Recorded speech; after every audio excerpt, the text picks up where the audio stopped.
El hecho sucedió en la estancia Los Álamos, en el partido de Junín, hacia el sur, en los últimos días del mes de marzo de 1928.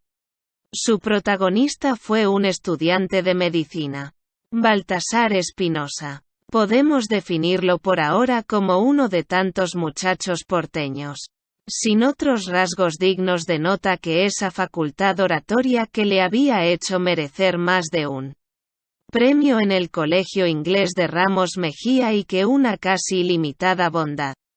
No le gustaba discutir, prefería que el interlocutor tuviera razón y no él, aunque los azares del juego le interesaban.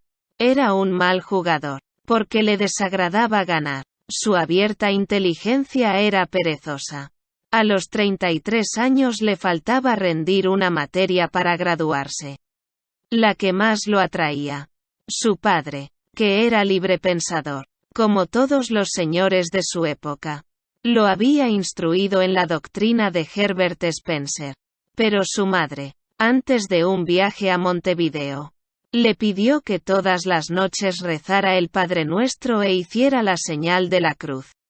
A lo largo de los años no había quebrado nunca esa promesa.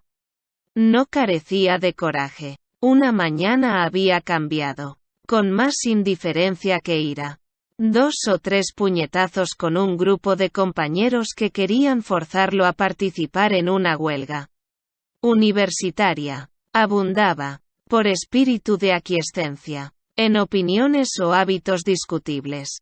El país le importaba menos que el riesgo de que en otras partes creyeran que usamos plumas. Veneraba a Francia pero menospreciaba a los franceses. Tenía en poco a los americanos, pero aprobaba el hecho de que hubiera rascacielos en Buenos Aires. Creía que los gauchos de la llanura son mejores jinetes que los de las cuchillas o los cerros. Cuando Daniel, su primo, le propuso veranear en Los Álamos, dijo inmediatamente que sí, no porque le gustara el campo sino por natural complacencia y porque no buscó razones válidas para decir que no. El casco de la estancia era grande y un poco abandonado. Las dependencias del capataz, que se llamaba Gutre, estaban muy cerca. Los Gutres eran 3, el padre, el hijo, que era singularmente tosco, y una muchacha de incierta paternidad. Eran altos, fuertes, huesudos, de pelo que tiraba a rojizo y de caras ahindiadas. Casi no hablaban. La mujer del capataz había muerto hace años. Espinosa, en el campo, fue aprendiendo cosas que no sabía y que no sospechaba. Por ejemplo, que no hay que galopar cuando uno se está acercando a las casas y que nadie sale a andar a caballo, sino para cumplir con una tarea. Con el tiempo llegaría a distinguir los pájaros por el grito. A los pocos días, Daniel tuvo que ausentarse a la capital para cerrar una operación de animales. A lo sumo, el negocio le tomaría una semana. Espinosa, que ya estaba un poco harto de las bons fortunes de su primo y de su infatigable interés por las variaciones de la sastrería, prefirió quedarse en la estancia, con sus libros de texto. El calor apretaba y ni siquiera la noche traía un alivio.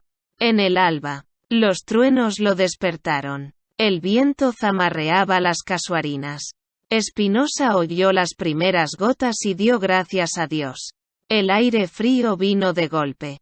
Esa tarde, el salado se desbordó. Al otro día, Baltasar Espinosa, mirando desde la galería los campos anegados, pensó que la metáfora que equipara la pampa con el mar no era, por lo menos esa mañana, del todo falsa, aunque Hudson había dejado escrito que el mar nos parece más grande, porque lo vemos desde la cubierta del barco y no desde el caballo o desde nuestra altura. La lluvia no cejaba. Los Gutres, ayudados o incomodados por el pueblero, salvaron buena parte de la hacienda. Aunque hubo muchos animales ahogados. Los caminos para llegar a la estancia eran 4. A todos los cubrieron las aguas. Al tercer día, una gotera amenazó la casa del capataz. Espinosa les dio una habitación que quedaba en el fondo, al lado del galpón de las herramientas.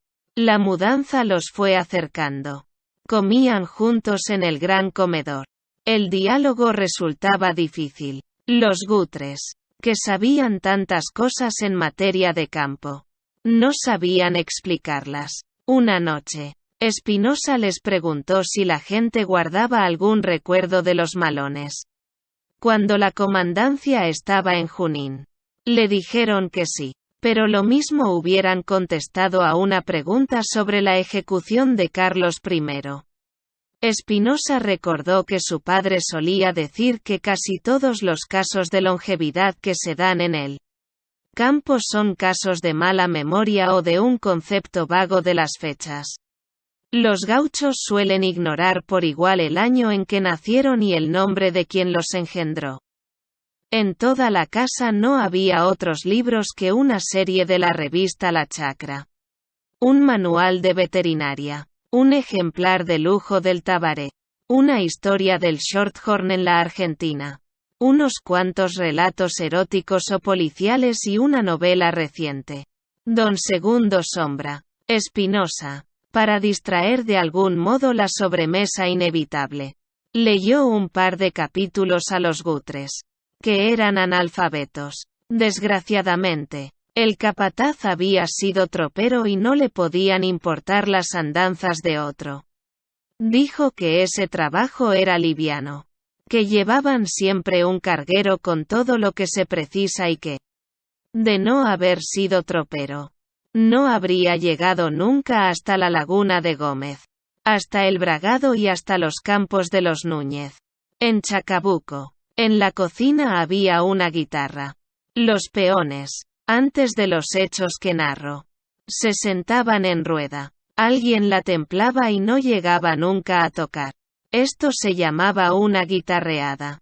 Espinosa, que se había dejado crecer la barba, solía demorarse ante el espejo para mirar su cara cambiada y sonreía al pensar que en Buenos Aires aburriría a los muchachos con el relato de la inundación del Salado. Curiosamente, extrañaba lugares a los que no iba nunca y no iría. Una esquina de la calle Cabrera en la que hay un buzón.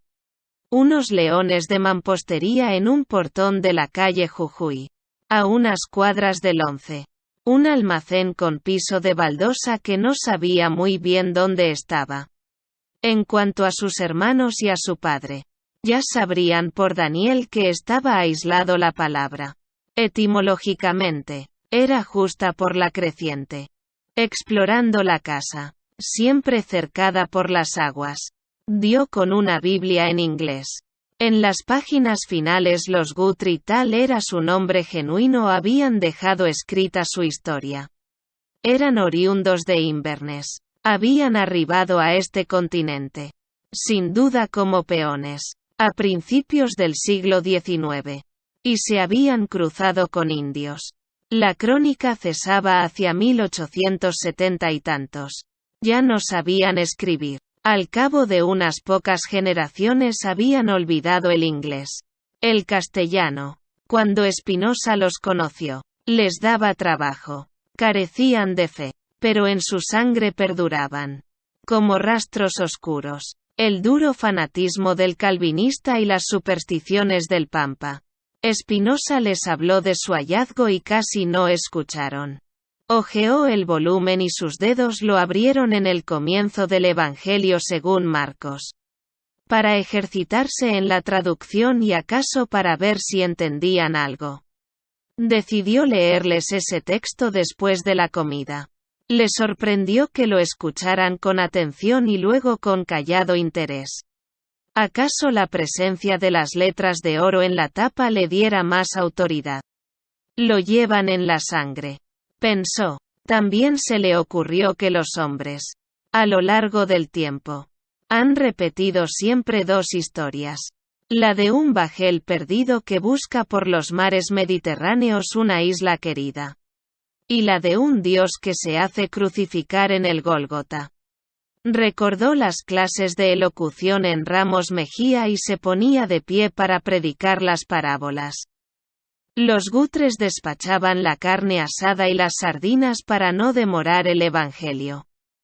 Una corderita que la muchacha mimaba y adornaba con una cintita celeste se lastimó con un alambrado de púa. Para parar la sangre, querían ponerle una telaraña. Espinosa la curó con unas pastillas. La gratitud que esa curación despertó no dejó de asombrarlo. Al principio, había desconfiado de los Gutres y había escondido en uno de sus libros los 240 pesos que llevaba consigo. Ahora, ausente el patrón, él había tomado su lugar y daba órdenes tímidas, que eran inmediatamente acatadas. Los Gutres lo seguían por las piezas y por el corredor, como si anduvieran perdidos. Mientras leía, notó que le retiraban las migas que él había dejado sobre la mesa. Una tarde los sorprendió hablando de él con respeto y pocas palabras. Concluido el Evangelio según Marcos, quiso leer otro de los 3 que faltaban. El padre le pidió que repitiera el que ya había leído. Para entenderlo bien, Espinosa sintió que eran como niños, a quienes la repetición les agrada más que la variación o la novedad. Una noche soñó con el diluvio, lo cual no es de extrañar. Los martillazos de la fabricación del arca lo despertaron y pensó que acaso eran truenos. En efecto, la lluvia, que había amainado, volvió a recrudecer. El frío era intenso. Le dijeron que el temporal había roto el techo del galpón de las herramientas y que iban a mostrárselo cuando estuvieran arregladas las vigas. Ya no era un forastero y todos lo trataban con atención y casi lo mimaban. A ninguno le gustaba el café, pero había siempre un tacita para él, que colmaban de azúcar. El temporal ocurrió un martes. El jueves a la noche lo recordó un golpecito suave en la puerta que, por las dudas, él siempre cerraba con llave. Se levantó y abrió. Era la muchacha. En la oscuridad no la vio, pero por los pasos notó que estaba descalza y después, en el lecho, que había venido desde el fondo. Desnuda. No lo abrazó. No dijo una sola palabra. Se tendió junto a él y estaba temblando. Era la primera vez que conocía a un hombre. Cuando se fue, no le dio un beso. Espinosa pensó que ni siquiera sabía cómo se llamaba. Urgido por una íntima razón que no trató de averiguar, juró que en Buenos Aires no le contaría a nadie esa historia. El día siguiente comenzó como los anteriores. Salvo que el padre habló con Espinosa y le preguntó si Cristo se dejó matar para salvar a todos los hombres. Espinosa, que era librepensador pero que se vio obligado a justificar lo que les había leído, le contestó, sí, para salvar a todos del infierno. Gutre le dijo entonces, ¿qué es el infierno? Un lugar bajo tierra donde las ánimas arderán y arderán. ¿Y también se salvaron los que le clavaron los clavos? Sí, replicó Espinosa, cuya teología era incierta. Había temido que el capataz le exigiera cuentas de lo ocurrido anoche con su hija. Después del almuerzo, le pidieron que releyera los últimos capítulos. Espinosa durmió una siesta larga. Un leve sueño interrumpido por persistentes martillos y por vagas premoniciones. Hacia el atardecer se levantó y salió al corredor. Dijo como si pensara en voz alta. Las aguas están bajas. Ya falta poco. Ya falta poco, repitió Gutrell. Como un eco. Los 3 lo habían seguido. Hincados en el piso de piedra le pidieron la bendición. Después lo maldijeron. Lo escupieron y lo empujaron hasta el fondo. La muchacha lloraba. Espinosa entendió lo que le esperaba del otro lado de la puerta. Cuando la abrieron, vio el firmamento. Un pájaro gritó. Pensó, es un jilguero. El galpón estaba sin techo. Habían arrancado las vigas para construir la cruz. Fin.